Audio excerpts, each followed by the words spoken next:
Hi, I'm Robert Osborne. I'm joined once again by Chon Noriega, who chose the movies we're showing as part of our Latino Images in Film Festival. He's an author, a professor, and the director of the UCLA Chicano Studies Research Center. Welcome back, Chon. Well, thank you, Robert. It's wonderful to be here. Good.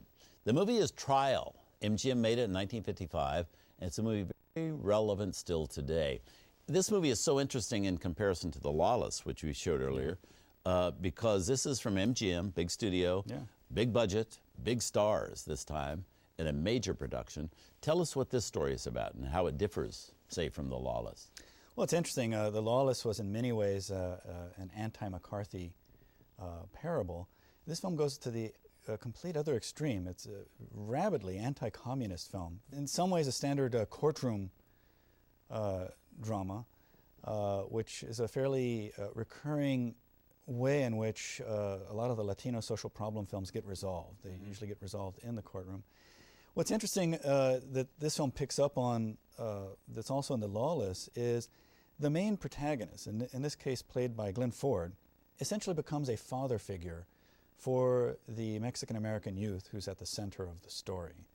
And what's interesting in a film like this, and also Lawless, is that the father figure isn't just a white male who's acting as a savior and as a paternal figure.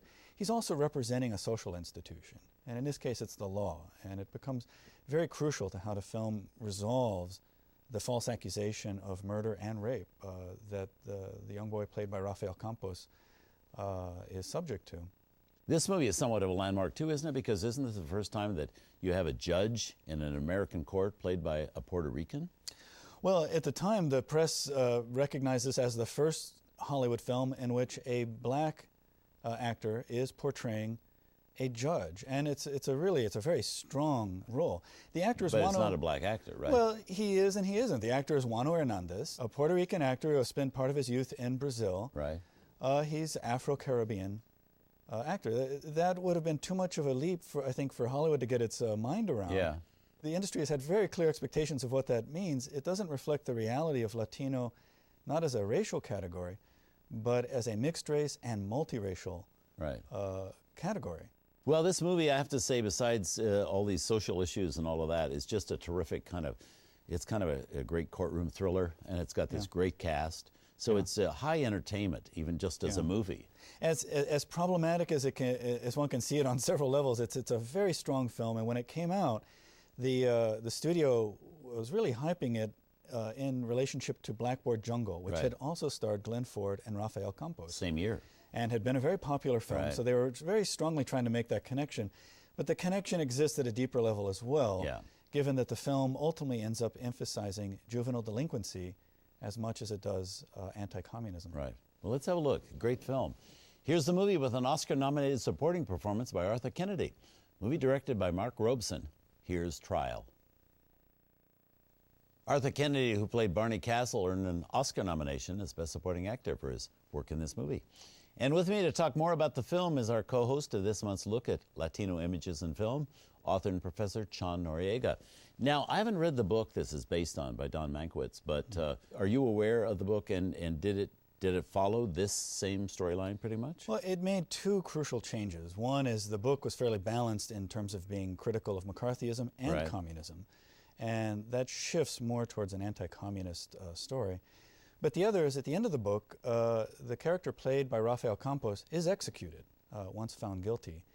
And the MGM executives felt that that was too much of a downer and that would hurt box office, and pushed the filmmakers to find a way of sparing him. And that leads to the final ending where the Glenn Ford character also gets to redeem himself, having unwittingly been a dupe for the communist, by asking the judge to play two different notions of law against each other, that for murder and law for juvenile delinquents. And it's an interesting addition because it brings the film into alignment with a fixation on juvenile delinquency, which was also really in some ways entering into institutional life through laws, through programs designed specifically to have the government step in and play the role of parent. And that's essentially what happens in this film. There is no father. The mother is seen as a fairly weak character, defeatist character.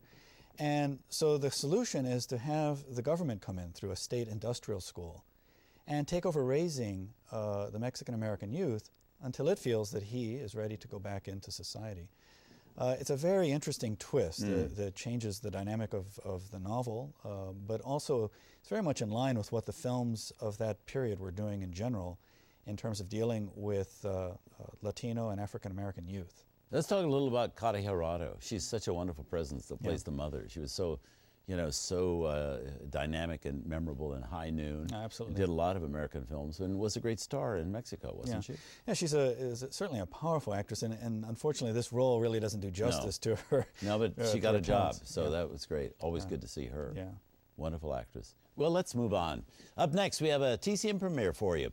This one is a movie based on a novel by Irving Shulman about a Puerto Rican ex-con trying to get his life in order.